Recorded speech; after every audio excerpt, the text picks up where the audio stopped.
Support me and be on my wall of supporters. Thank you, my nerd. Guess who's back? Back again? Yes, my dear nerds, I am back. I had to take a short break because, honestly, I was burnt out of my brain, but I am back with newfound energy and expect a ton of new videos from my end moving forward, and I figured that this is a special occasion, because I took a break. Some of you beautiful creatures might miss me, so I'm gonna make my top 5 handhelds of 2025 up until this point of recording, and I will basically make a mini review for each of them and tell you why I love them and what made them stand out. And I'm gonna do this with the most important metric in mind, which is how much do you get per the price that you pay. So the one metric will be how much value do you get for a specific handheld as measured by the amount of greenbacks, dollars or euros for the European nerds, that you have to pay for it. So, needless to say, I'm kind of a performance freak. Performance matters to me, and I always love to have as much performance and utility for as lower price as possible. So, 5 handhelds, right? The first one, you probably guessed by now, it's gonna be the Odin 2 Portal, because this handheld, my dear nerds, this is the endgame device for basically all people out there, including me to a big extent.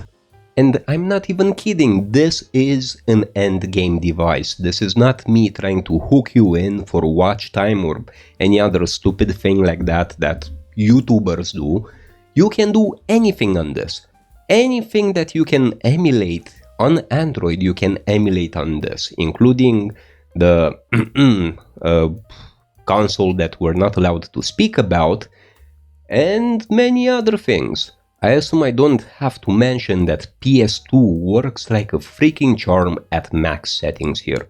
This is basically 1080p with all the anti-aliasing and shaders and everything maxed out, and the Odin 2 Portal doesn't really feel it at all. So PS2 is kind of a wrapped, what's the word that I'm looking for?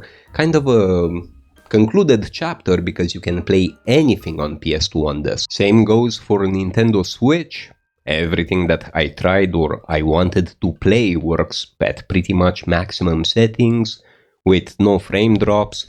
Now, granted, I didn't try the super hard stuff like Witcher 3, and don't get me in trouble with this, my dear nerds.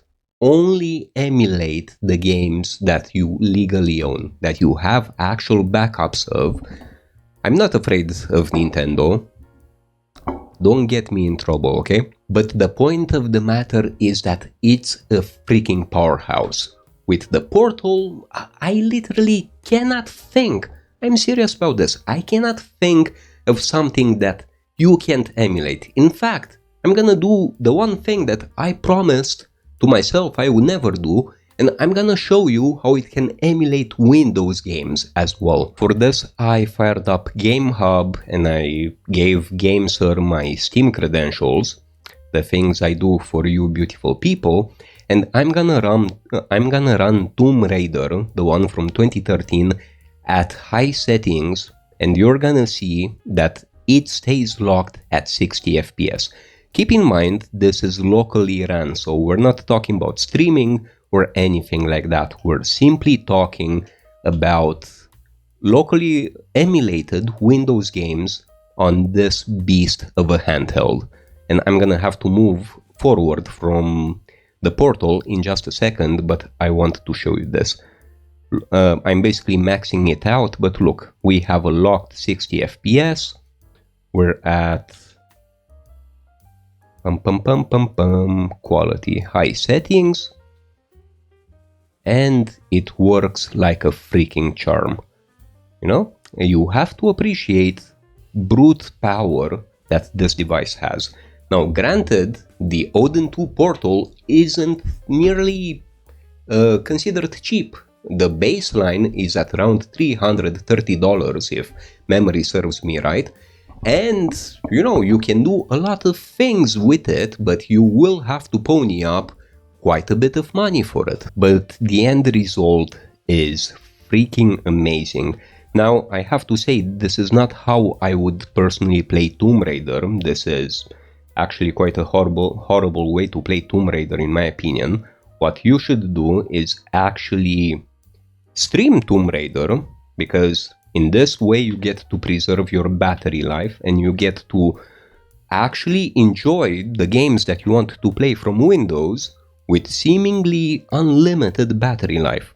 Any Windows emulator, even if it's WinLater, which you shouldn't install because it flags a ton of virus total checks, or even if you use GameHub, they utterly cook your battery. Not literally, but they make any handheld, any device sweat.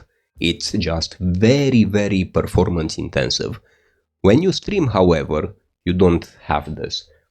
This is me streaming from a mini PC, and right now the fan even turned off on the Portal, because the Portal, it's basically streaming low latency video. By this point it doesn't need to struggle even one bit.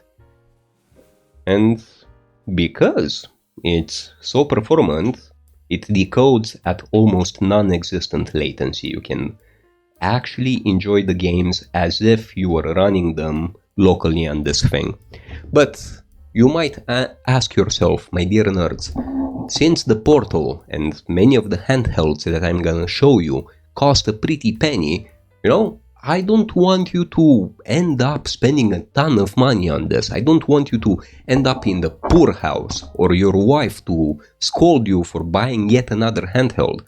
So, if you're living in the US, I actually kind of have your back with this. AliExpress has a 10% cashback for anything that you would buy, think handhelds or anything else besides smartphones really. And if you buy from the link in my description, not only do you get that cashback, but I also have some custom Blood Nerd coupons there, which can get you up to, I think, $120 off. And as an European, that is utterly crazy to me. You know, Europeans never had these discounts. And, well, if you're in any other part of the world, like the EU or Brazil or anywhere really, don't worry, there's also a link for you. There's another campaign there called the Back to School AliExpress campaign while I'm filming this, and you get to get some coupons on the homepage as well. Not as good as my custom coupons, but hey, we take what we can get, you know. I'm also, because I'm in the EU, I'm also not eligible for my own coupons, like, go figure.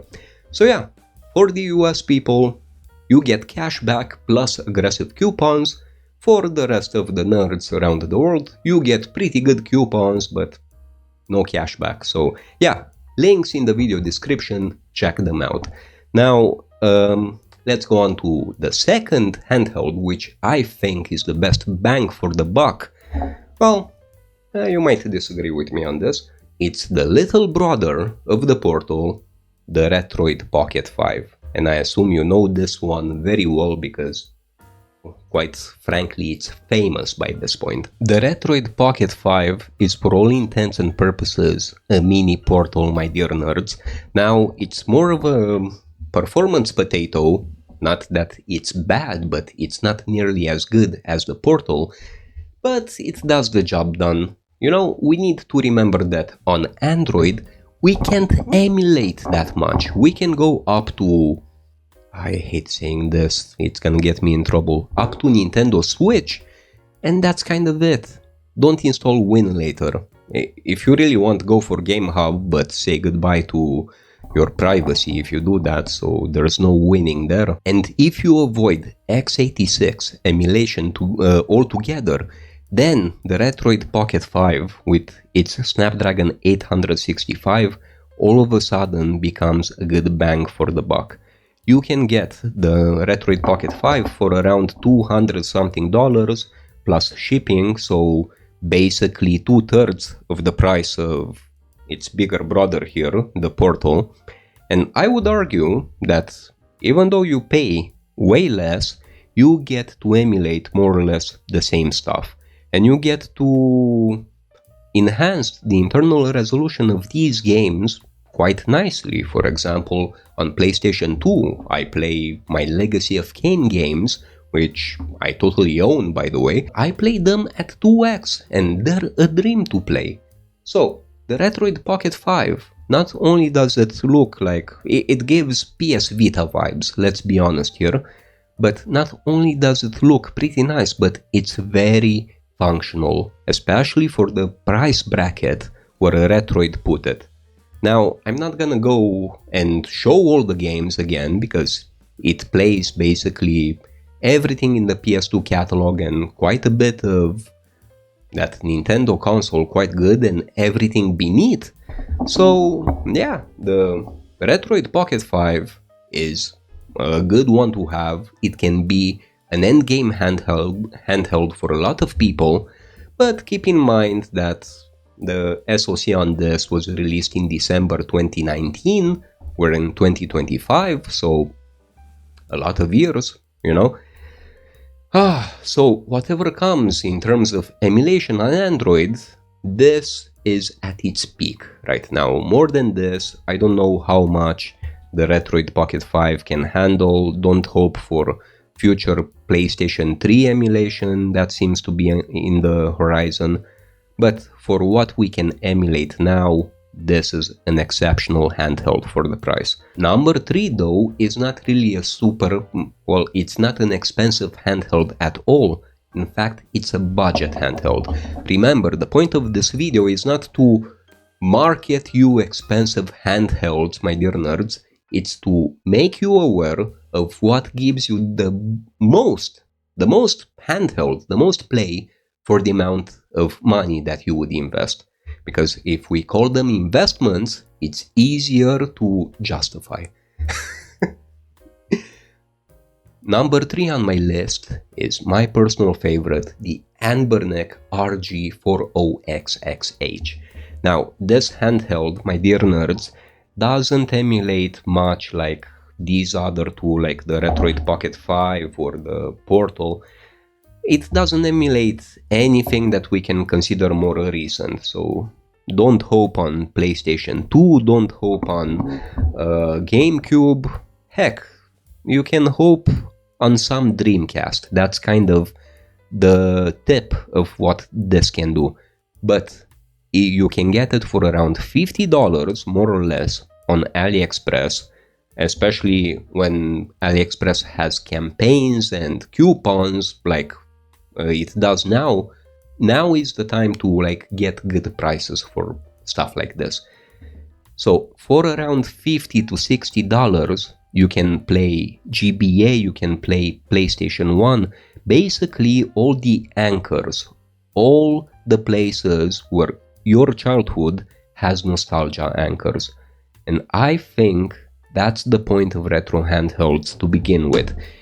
You shouldn't chase necessarily specs, you should chase what you want to emulate. If you want high emulation, then you might need to pony up. If you want retro emulation, well, thankfully, the barrier to entry is pretty low on that. And we're not just talking about a generic handheld that can emulate old systems. We have a lot of cheaper alternatives that can do this, like the R36 and blah blah blah. But this is one of those handhelds that are actually, in my opinion, fully packed. You have thumbsticks, because there are consoles that will require them. You have an exceptional D-pad, a 4-inch screen, a 4x3 of course. That's the point of this handheld in particular. It's a nice horizontal handheld that's surprisingly ergonomic, even though it has a flat back. Stop believing in that myth. I'm gonna call this a myth, that you need to have ergonomic curves on the back in order for something to be ergonomic. The Retroid Pocket 4 Pro was immensely comfortable to me. This, especially because it's curved, is immensely comfortable to me.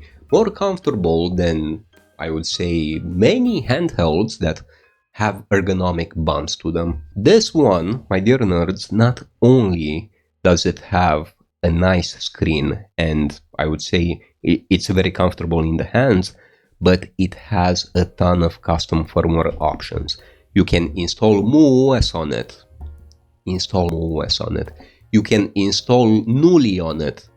That's also an option if you like flashy emulation station like UI. Actually, it is emulation station. You can tailor it. You can customize the Anbernic RG40XX however you freaking want. It's like a blank slate and you get to do whatever you want with it. Of course, disclaimer, put the games that you own. Do not get me in trouble with this, my dear nerds. But this is one of my all-time favorites. And I wouldn't be able to do a top 5 video without squeezing this in. When it comes to budget, retro emulation, this is, in my own opinion, one of the best options out there. For $50-something. You might say, Vlad, the TrimUI brick, the TrimUI Smart Pro. 4x3, pocketability, good buttons, and, well, custom firmware options, and the fact that the battery does not sit on the SoC. This is immensely important. A lot of handhelds disregard this, but the battery here is on the side of the SoC. So, keep this in mind. It's literally my favorite Linux-based handheld. It's not old. Do not fall into that trap that, oh no, it was released last year, blah blah blah. There's a ton of handhelds with the same SoC or similar SoCs of similar power. It doesn't matter. It really doesn't matter. You need to look at what it can emulate and what it can give you in terms of hardware, like ergonomics, buttons, blah blah blah. This is a winner. So I should stop, well, I love this thing, but I should stop kissing up to it so much, because the next one in line is one that probably a lot of you fine nerds wouldn't expect me to even put it in the top 5, and that is this beautiful thing. This is the RG406V, and it's more or less a vertical version of the RG40XXH.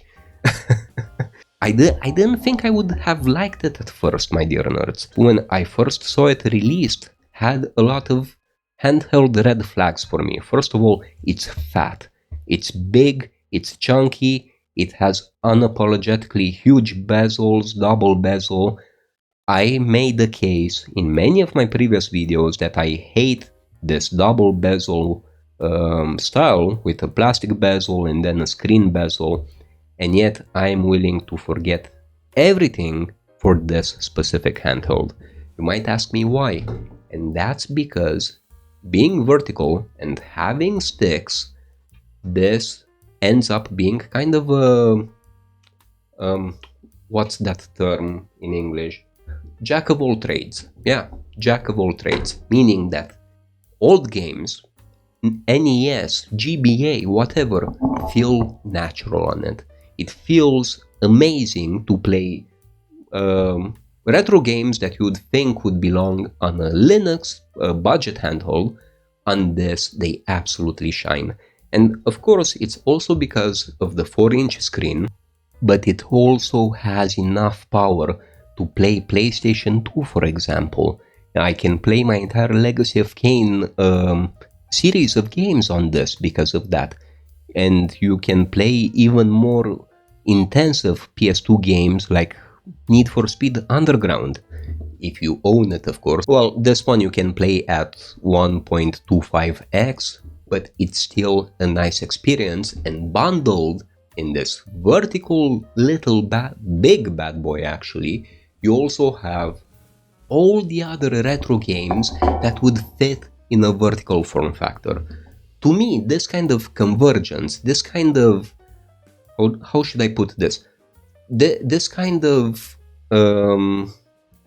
symbiosis is what makes the Anbernic RG406V worthy of my top 5 place and, well, worthy of people loving it. I don't think this handheld can stir anyone wrong, and it's very, very good as a unit even when compared to other Anbernic handhelds. The fan doesn't have any coil whine, which is amazing. A lot of Anbernic handhelds have very loud, annoying fans, not this guy, but it also has some drawbacks, like you don't have analog triggers, you have digital, so yeah, you have to get used to that. In fact, there's no, as far as I know, there's no vertical handheld with analog triggers. Ooh, I can show that specific cover there. So if you're into vertical handhelds but also want to have one that can cram all the generations of games that you grew up with, this is a good option. And it can also do more complicated platforms. You know what I mean, which one I mean. I mentioned it multiple times in the video, I don't want to overdo it. But yeah, as long as those games are simple, I mean, don't imagine Witcher 3 again.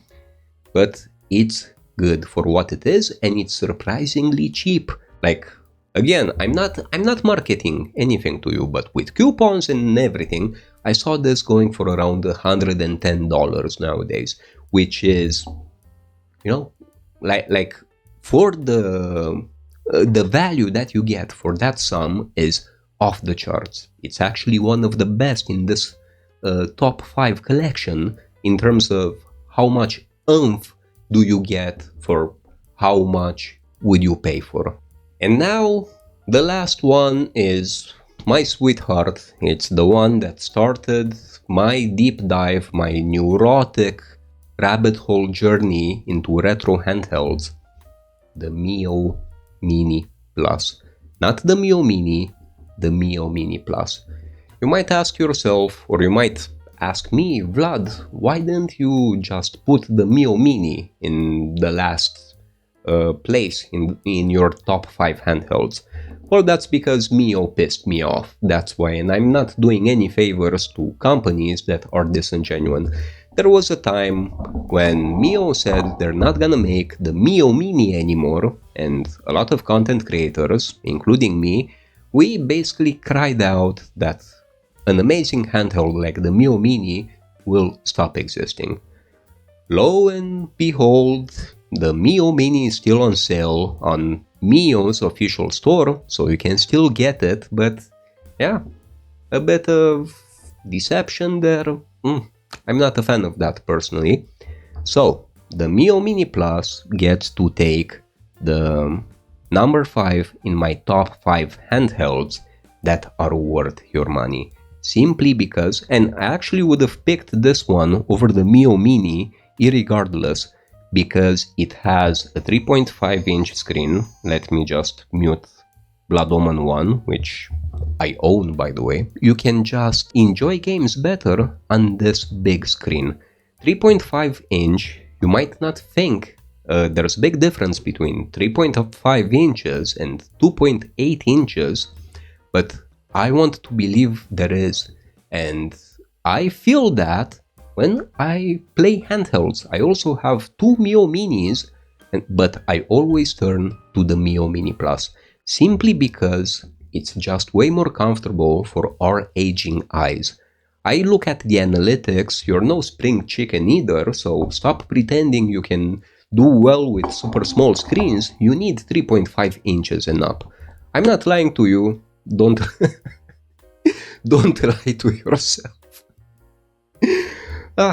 But the Mio Mini Plus is, quite frankly, in many ways, it's like the alpha predator of all the handhelds in the handheld space. It has the perfect custom firmware. I'm not using these terms lightly. Onion OS, which you can install on the Mio Mini Plus, is the best custom firmware that you can have on a cheap Linux device. And that's kind of Well, nobody can debate me on this. Oh, freaking heck. Wait, I need to exit into the main menu. Wait a second. There we go. Nobody can debate me that this isn't the best custom firmware. It has perfect continuity in games. It has fake hibernate. These two mean the following thing, that in combination, you play a game, right? Then your wife calls you and you quickly turn it off via the button here. The Mio Mini Plus goes to sleep and eventually turns itself off. And when you come back to it and you turn it on, bam! It lands you straight into the game where you last left off. And that translates into such a nice user experience, such a carefree, set it up once and forget about how the heck you even did it kind of thing, that you end up enjoying actually playing games. You end up enjoying playing, not hunting specs or hunting the latest models of handhelds. The Mio Mini Plus, in my opinion, represents the roots of what people should want when buying these handhelds, which is all focus on the games and anything else just fades in the background like it should be. So, these are my picks, my dear nerds. Let me know what you think. Do you think I'm off my rocker? Did I recommend super expensive handhelds? The thing is that this is, well, remember, this video is subjective, but these are, in my opinion, the best experience and the best performance that you can get for the money that you pay for. There's a million alternatives out there. My job is to stand by you, and I hope you stand by me. Join my Discord or help me out, help me get new handhelds by becoming a Patreon or a channel member. But even if you don't do that, I still love you and I stand by you. And I don't want you to buy e-waste. That's kind of my shtick. That's kind of my thing. I don't want to up-talk any handheld out there. I want to point out the ones that are worth it. These are the ones that should penetrate your wallet and make you poorer because they're worth it. Many others, they might not be worth it. And the information is scattered all around YouTube and everywhere really, and everyone's subjective, including me, don't get me wrong. But I obsess over these freaking things. I think about them way more than I should at 35. So I spent this energy, and I'm talking to you right now, so that you don't have to go to trial and error and do like a pinball ball and make mistake after mistake until you realize what's worth it and what's not. So, my dear nerds, I hope you enjoyed my rant here. I hope you liked my selection. Well, even if you didn't, there is nothing I can do. I spoke from what I think is my heart, you know, neurons, whatever. But these, in my opinion, are totally worth anyone's time.